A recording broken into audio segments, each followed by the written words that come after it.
हाँ हेलो, आवाज जा रहा है? विवेक, विवेक। Yes sir.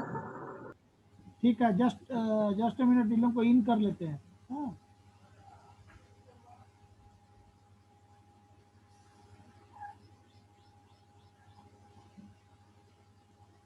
हाँ, तो हम लोग का हो गया था यहाँ तक। ये पार्ट आया था हमारा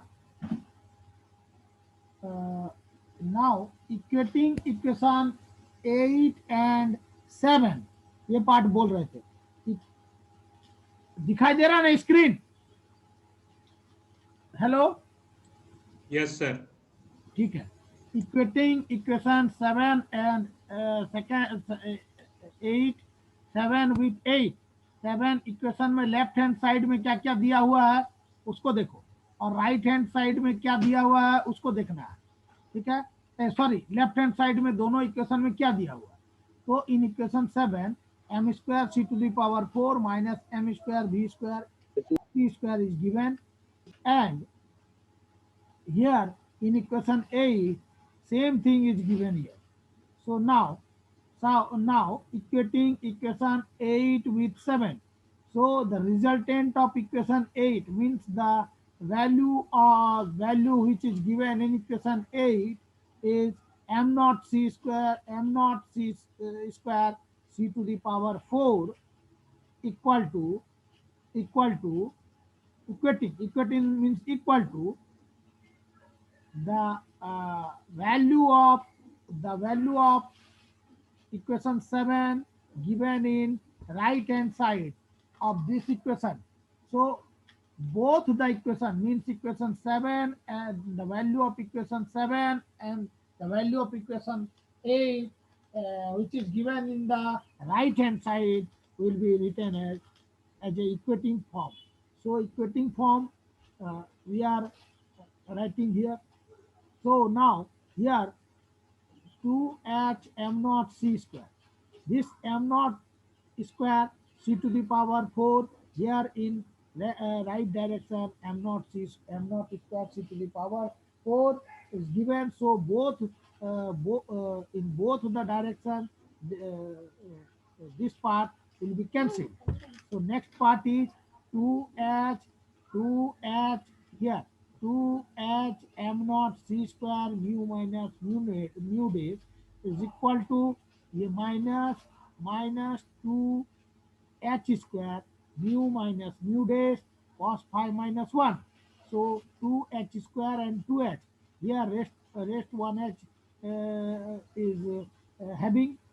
So this mu minus mu days divided by mu into mu days is equal to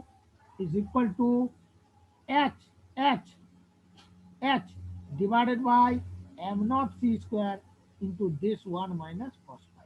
Yeah. So after solving this equation in the form of 1 divided by mu days minus 1 by mu, means जब हम लोग इसको LCM लेंगे तो क्या आएगा, mu mu dash, यहाँ mu minus mu dash, तो ये पार्ट आएगा। इस पार्ट के जगह हम इसको इस रूप में लिखे, is equal to H M not square C to the power 4 1 minus cos five, equation 9। अब यहाँ से कहीं कहीं कुछ कुछ गलत आएगा, हम बता देंगे यहाँ पर गलती है।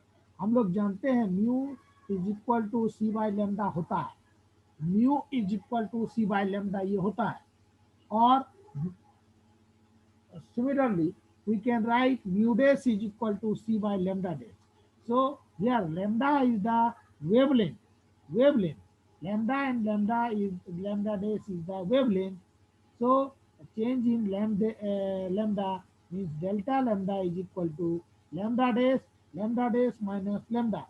So here we can write delta mu is equal to mu dash minus mu. So here mu dash is equal to delta mu is equal to, यहाँ क्या लिखेंगे, सी वाई ये पार्ट आया और सी वाई ये पार्ट आया, ये कॉमन क्या गया, c rest part is 1 by lambda dash minus 1 by lambda, equation 10। Now on putting the value of equation 9 in equation 10, यहाँ पर 1 by mu dash 1 by mu यहाँ आ रहा, तो इक्वेशन 10 में इसका वैल्यू को पुट करेंगे जब, तो delta lambda is equal to c into इसका वैल्यू है h divided by m not c square 1 minus cos pi. C square c cancel हुआ, रेस्ट 1 सी बचा, तो delta lambda is equal to h divided by m not c 1 minus cos pi. ये value को याद रखना है, h divided by m not c. H का value होता है 6.62 into 10⁻34 divided by m not का वैल्यू याद रखोगे 9.1 इंटू 10⁻31 या 9 इंटू 10⁻31 या ये वैल्यू याद होना चाहिए। और velocity of light 3 into 10⁸ metre per second. ये रिजल्टेंट आएगा मेरा इतना, इसको याद रखना है। H divided by m not c is equal to how much, objective दिया रहेगा, तो जो one will be selected and the selected part is 0.02426 angstrom. Now, direction of recoil gun, recoil electron. Direction of recoil electron means when the electron photon strikes with electron, the electron takes all the energy of the photon and moves in the downward direction which is given in figure 2. ध्यान से diagram को याद करो। जब strike किया तो required electron मेरा क्या हुआ, स्कैटर्ड फोटोन अपर डायरेक्शन में जा रहा है और रिक्वायर्ड इलेक्ट्रॉन भी वेलोसिटी के साथ डाउनवर्ड डायरेक्शन में जा रहा है। तो direction of required electron, now dividing equation 6 by 5. So here equation 6 is given as this and equation 5 is, so dividing equation 6 divided 6 by 5. So tan theta is equal to 1 sin theta cos theta, h mu dash sin phi divided by h mu minus h mu dash cos phi, उसी equation से आया है। तो h will be cancel, तो mu is equal to c by lambda, तो mu dash is equal to c by lambda dash sin phi divided by या mu की जगह सी बाई लेमडा माइनस ये हो जाएगा c by lambda dash cos phi. अब यहाँ क्या आ रहा, c by lambda dash sine phi divided by LCM लेंगे तो लेमडा डेस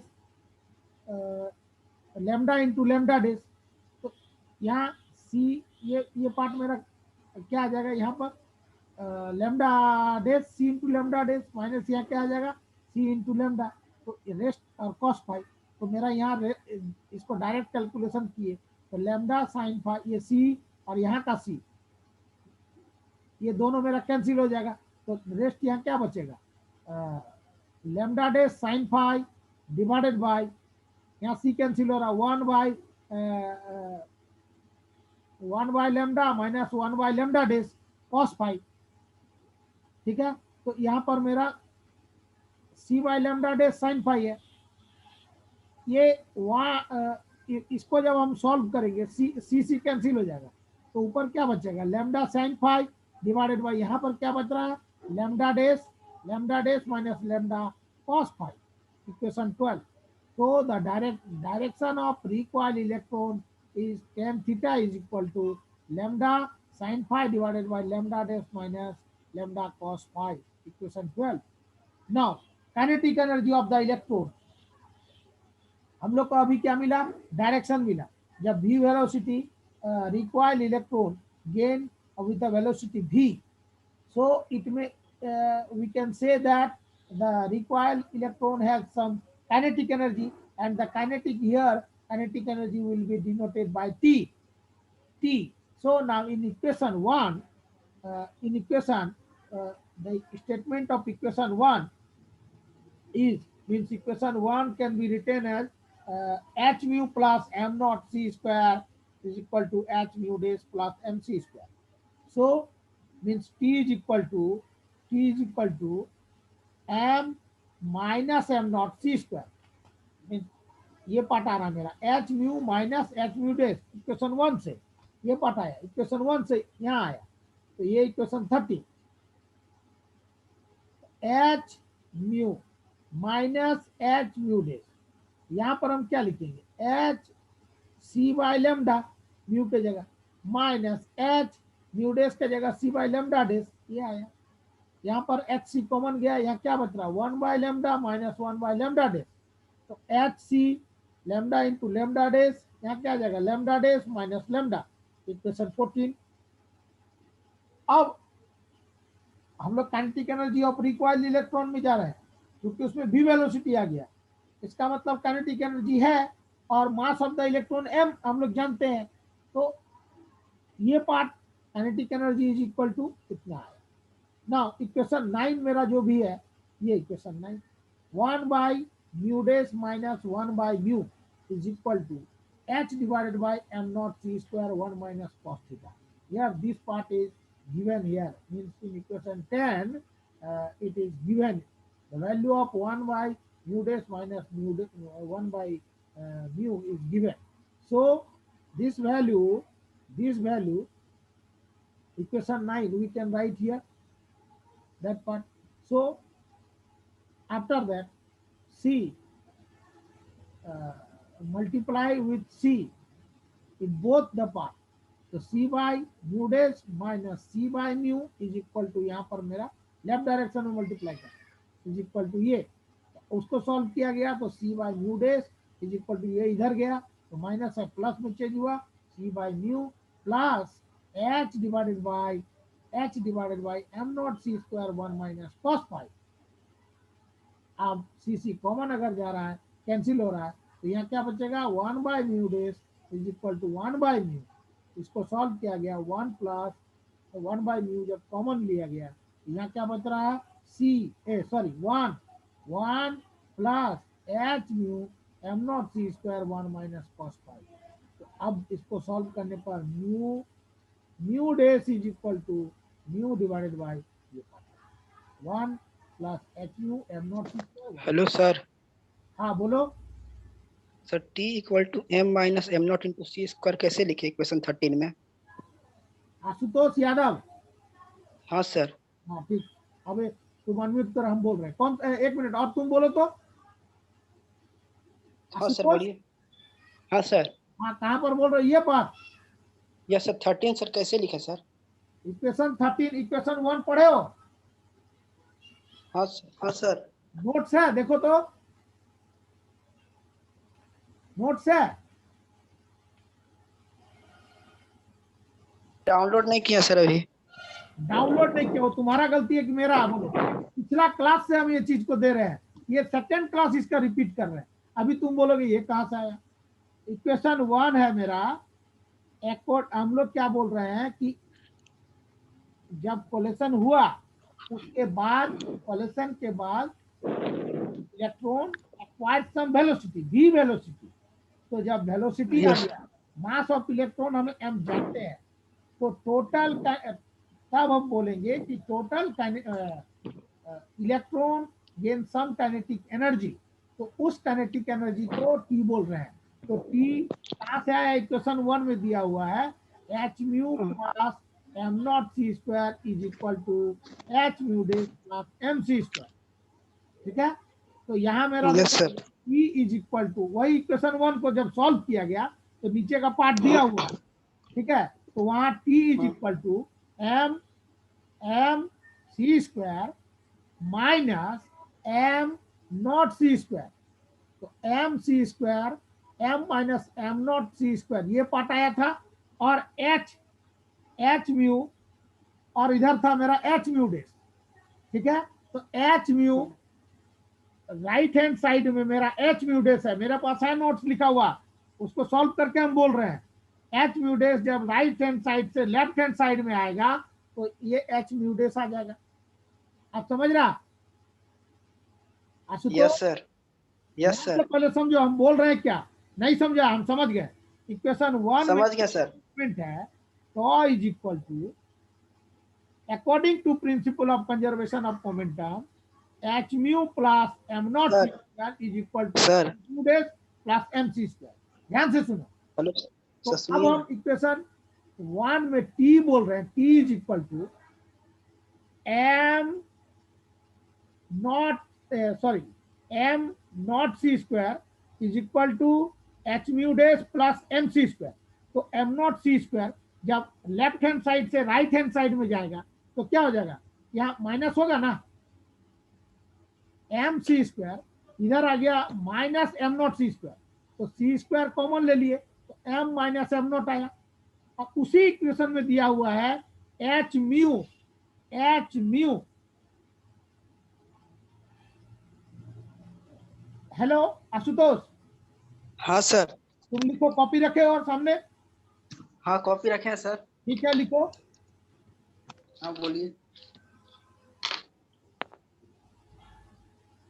ठीक है sir. M c square, m not c square पहले लिखो, m not c square, m not, m m not. Zero है ना, सफिक्स में नॉट यस। उसको बोलेंगे, m not c yes sir. Square, हाँ। ठीक है, yes sir. M not c square plus equal to m not c equal to m c square, m c square. Yes sir. ठीक है, is equal to लिखो H mu. H mu. अब हम right hand side से इधर इसको लेके आ रहे हैं, h mu dash, h mu dash right hand side में plus h is equal to h mu dash. Yes sir. अब देखो लेफ्ट हैंड साइड में जो मेरा m c square minus m not c square है, तो वहां सी स्क्वायर कॉमन आएगा, यस सर। तो क्या आएगा, एम माइनस सी स्क्वायर आएगा, m yes sir. M not. M m minus m not. Yes sir. हाँ, और इधर का क्या आएगा, h mu minus h mu dash yes sir. आएगा ना। Yes sir. बस, सर तो हाँ बोलो। एच न्यू डैश किसका एनर्जी है सर? स्कैटर्ड फोटोन का। अरे एच न्यू डैश एनर्जी है ना sir? Energy of incident photon. Yes sir, तो h nu dash scattered photon का है ना सर? हाँ, स्कैटर्ड फोटोन। ठीक सर, समझ में आ गया।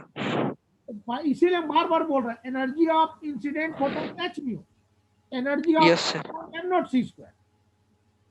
Yes sir. स्कैटर्ड फोटोन का एनर्जी है मेरा h mu dash plus yes sir. Energy of sir m c square sir for collision incident energy of incident photon plus hello sir, सुनिए ना sir. is equal to after collision energy of scattered photon plus energy of electron, ठीक है। Sir सुनिए ना sir. हाँ, sir अगर H new photon आएगा, electron से सर कोलाइड करेगा और एच न्यू डैश से स्कैटर करेगा ना सर। तुम पहले हेलो। डायग्राम को देख रहे हो कि बिना देखे बोल रहा हाँ है? सर, डायग्राम को देख रहे हैं सर। हाँ, क्या क्या है बोलो तो डायग्राम। रुको, हम इसको सर मिनिमाइज कर रहे हैं, हम दूसरा दिखा रहे हैं।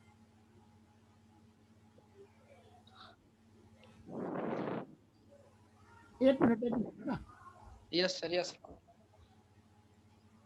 एक मिनट रुको।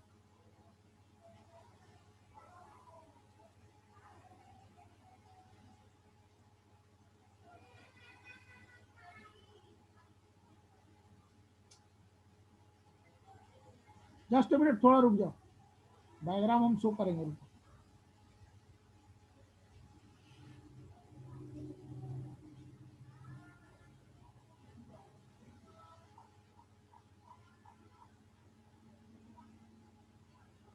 ये डायग्राम है, हाँ बोलो आप इसमें।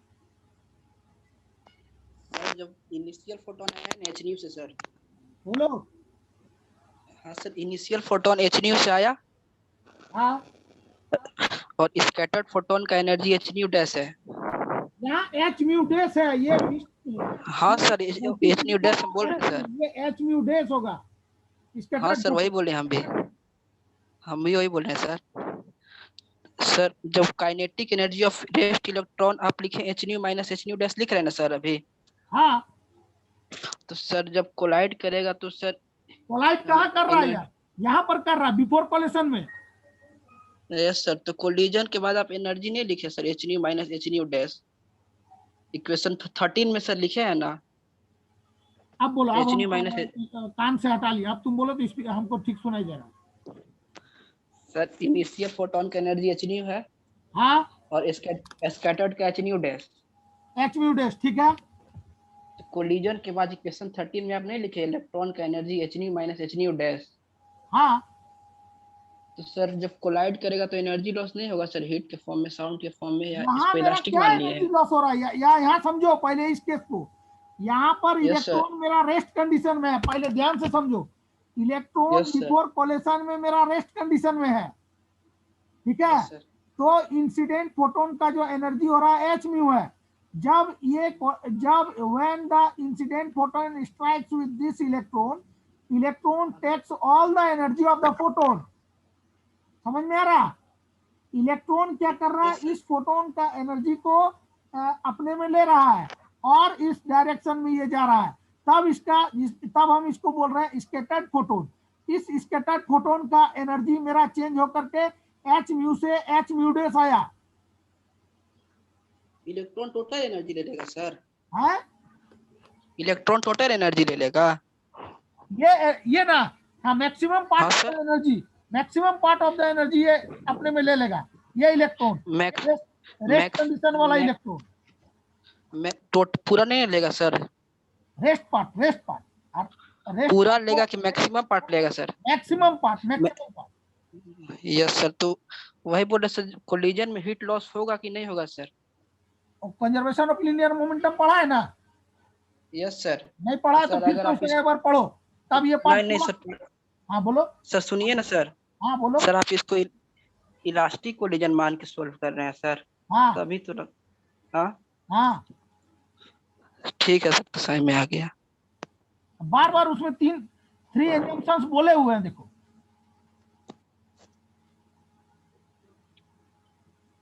रुको दिखा रहे हैं, रुक जाओ। ये पार्ट को याद रखो, दिमाग में है ना इसको। Yes sir. रुक जाओ, इसको अभी हम मिनिमाइज कर रहे हैं, फिर उसी को हम चालू करेंगे। हाँ यस सर। यस।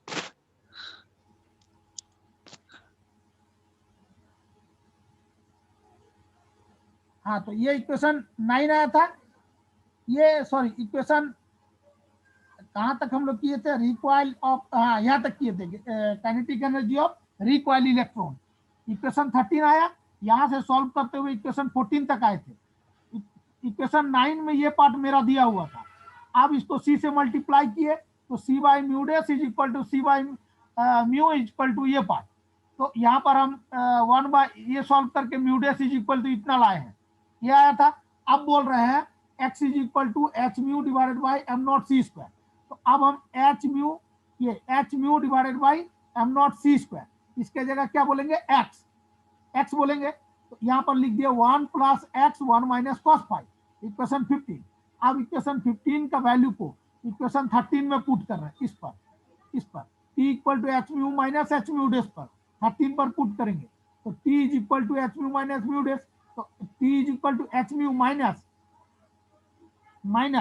ये म्यू डेस का वैल्यू हमको इतना मिला है, ये part mu divided by 1 plus h mu divided by m not c square 1 minus cos five, ये पार्ट आ गया। तो और t इज इक्वल सॉरी ये पार्ट आया है। अब यहाँ पर एच म्यू कॉमन चल गया, तो यहाँ क्या बच रहा है? 1 माइनस 1 डिवाइडेड बाय ये, और एच म्यू इसको सॉल्व करेंगे 1 प्लस ये पार्ट आएगा, h mu is equal to result आ गया मेरा इतना। तो kinetic energy of electron is equal to इतना। नेक्स्ट है experimental verification of Compton effect. जो मेरा रिजल्ट आया है उस रिजल्ट को जो है, उस रिजल्ट को वेरीफाई किया जा रहा है। तो वेरीफाई, इस रिजल्ट को वेरीफाई, पहले फर्स्ट पॉइंट है simultaneous emission of scattered photon and recoil electron. Simultaneous emission of both the scattered photon as well as recoil electron. तो ये इसको डिस्कवर किया, इसके बारे में बोला गया। बोथे and Geiger both the scientists are describe this experiment in 1905। 1905 में इसको बोथे एंड गाइगर ने इसको डिस्क्राइब किया। तो वो क्या किया, वो उसका स्टेटमेंट है, बोथे एंड गाइगर का स्टेटमेंट है, ए बीम ऑफ एक्स-रे, देखो ये एक्स-रे है, यहाँ 2 काउंटर है, ये एक चैम्बर में है, यहाँ पर ये हाइड्रोजन गैस है, ठीक है। एंड ये दोनों जो है एक्सरे का 90 डिग्री पर दोनों काउंटर है, both the counter are in at right angle to the X-ray. तो बोल रहे हैं a beam of X-ray caused in hydrogen gas and the scattered photon and recoil electron, scattered photon diagram को दिमाग में रखो, scattered photon and recoil electron were detected by two Geiger counter and both are arranged opposite to each other, दोनों एक दूसरे का opposite है, construction बात बोल रहे हैं अभी, and right angle to the X-ray beam. Now one counter that respond the electron and another counter was coated with a platinum foil and count the photon. So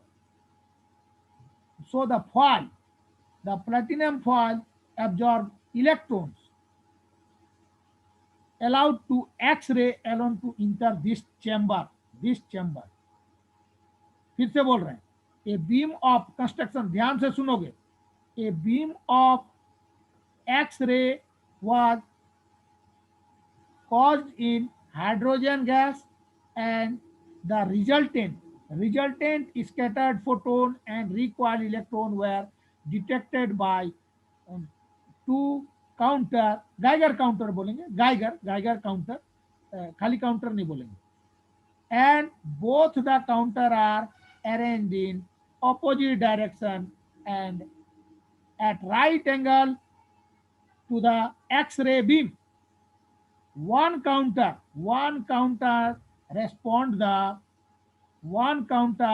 detect the electrode, but other was closed with a platinum foil which detect the sensitive to photon. So this foil absorbed the electron and allowed X-ray along to enter this chamber. Now working, when a photon enter the chamber, it interact with the gas in the chamber, producing secondary electrons.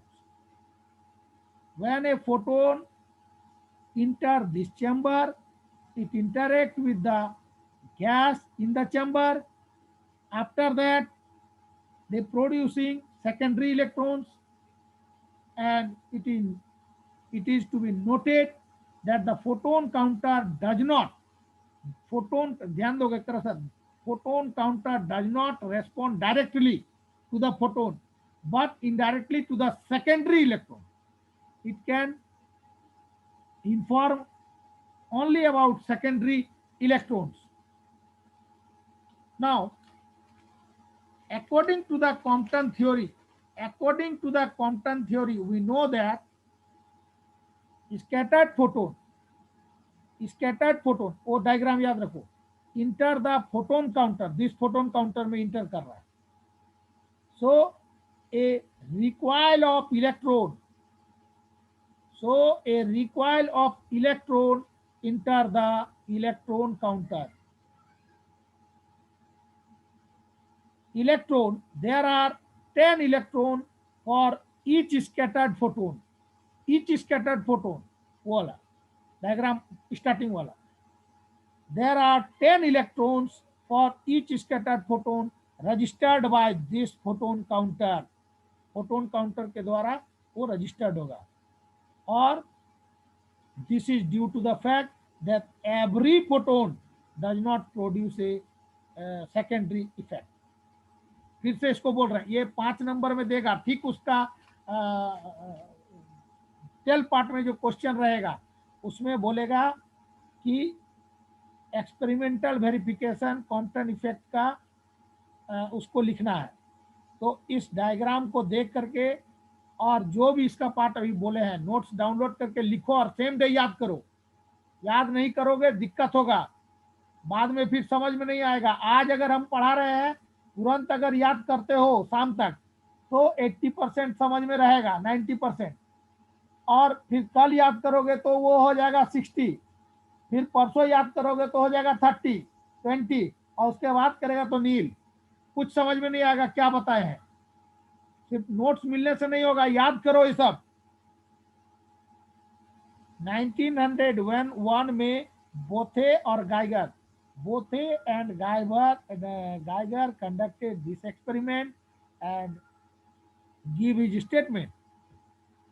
He states that a beam of X-ray was caused by hydrogen gas and the resulting scattered photon diagram याद करो पहला वाला, and required electrons were detected by two Geiger counter, one, and they are placed in opposite to each other and act at right angle to the X-ray beam. One counter responds the electron and other was uh, closed with or coated with a platinum foil which is sensible to photon.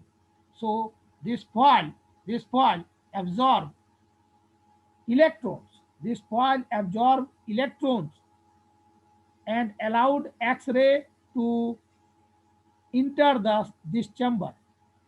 This is the construction part of this experiment. Now working.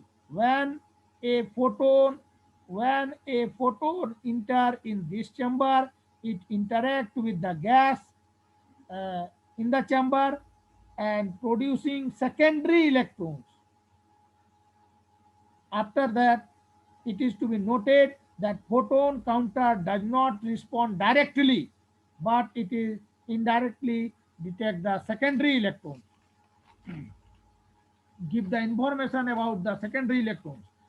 So according to quantum theory, we know that if a scattered photon enter the photon counter, if a scattered photon enter this photon counter, recoil electron enter the electron counter.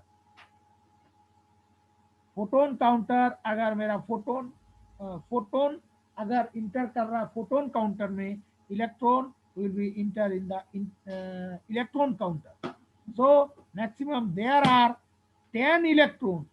There are 10 electrons. ये objective में पूछेगा. There are 10 electrons for each scattered photon. Each scattered photon registered by this photon counter, and this is due to maximum 10 electron को ही ये register कर सकता है photon counter. So this is due to fact that every photon does not produce a secondary effect. So both the counters detect ionization. Both the counter detect ionization. X-ray है, दो counter है, Geiger counter. एक क्या हो रहा है, एक electron counter बोल रहे हैं, दूसरा क्या है photon counter, and both the counters are placed in opposite direction. Electron counter can detect electron, photon counter will be sensible for photon. Now photon counter does not respond directly to photon, but it is indirectly to the secondary electrons. Secondary electrons कैसे create हो रहा है, जब when a photon enter the chamber, when a photon enter the chamber, it interact with the gas. इस chamber में जैसे ही आया, gas से इंटरेक्ट किया, then secondary electrons are emitted. Now photon counter does not respond secondary photon, but it is indirectly to the secondary electron. So according to Compton effect, we know that if a scattered photon enter this photon counter, recoil electron enter the electron counter. So maximum there are 10 electrons. Maximum there are 10 electrons for each scattered photon. टकराने के बाद जब rest condition से photon electron से टकराया, टकराने के बाद जब इलेक्ट्रॉन रेस्ट कंडीशन में था, टकराने के बाद स्कैटर्ड फोटोन क्रिएट हो रहा है। तो ईच स्कैटर्ड फोटोन, एक ही स्कैटर्ड फोटोन मैक्सिमम 10 इलेक्ट्रॉन को उस स्कैटर्ड फोटोन का ये रजिस्टर करेगा फोटोन काउंटर। और this is due to the fact that every photon does not produce a secondary effect. Both the counters detect ionization. अब हम लोग का इसमें क्वेश्चन जैसा आ सकता है कि what do you mean by, what do you नहीं, डायरेक्ट बोलेगा कि define Compton effect and describe with an experiment with an experiment of Compton effect, और बोलेगा how Compton effect is related to conservation of principle of conservation of energy। And फिर ये part को साथ में 5 नंबर का ये पार्ट को जोड़ेगा ही कि कॉम्पटन इफेक्ट, कॉम्पटन शिफ्ट ये पार्ट आ रहा है। कॉम्पटन शिफ्ट इसका ये फर्स्ट है simultaneous emission of scattered photon and recoil electron, ये फर्स्ट पार्ट है इसका। सेकेंड पार्ट इसका जो है ये कॉम्पटन शिफ्ट इसको बोल रहे हैं। Verification of change in wavelength, ये नहीं दिया हुआ है, नेक्स्ट क्लास में करेंगे। सेकेंड पार्ट इसी का आएगा, verification of change in wavelength इसी का करेंगे कि मोनोक्रोमेटिक एक्सरे, यहाँ पर हम एक्सरे दिखा रहे हैं, बीच में आप क्या करेंगे, स्लिट रख देंगे। स्लिट जैसे ही हम रख देंगे तो यहाँ मोनोक्रोमेटिक एक्सरे स्लिट को पार करेगा। स्लिट को जैसे ही पार किया तो स्कैटर्ड फोटोन मेरा जा रहा है ऊपर की ओर, ऐसे दिखा रहे थे उस समय। तो वही डायग्राम को अब हम एक्सरे स्पेक्ट्रोमीटर यहाँ पर उस डायग्राम में, स्टार्टिंग का डायग्राम में जो लगा हुआ है, स्कैटर्ड फोटोन मेरा जो वाई एक्सिस में के डायरेक्शन में, अपर डायरेक्शन में जा रहा है, तो वहाँ एक एक्सरे स्पेक्ट्रोमीटर लगा हुआ है। और एक्सरे स्पेक्ट्रोमीटर का जो अपर पार्ट में लगा रहेगा, जो डिटेक्ट करेगा, X-ray spectrometer detect the scattered photon and the scattered photon makes an angle theta बोल सकते हैं, और phi with the axis के साथ जो डायग्राम स्टार्टिंग का ही था आफ्टर कोलिजन, उसी में जो स्कैटर्ड फोटोन को दिखा रहे थे उसी पार्ट को यहाँ पर लगाएंगे। इसके ठीक बाद verification of change in wavelength, हमको वेरिफिकेशन करना है चेंज इन वेवलेंथ का। अभी हम वेरिफिकेशन किए हैं emission of scattered photon and recoil electron, scattered photon. अब इसी का हम वेरिफिकेशन करेंगे चेंज इन वेवलेंथ।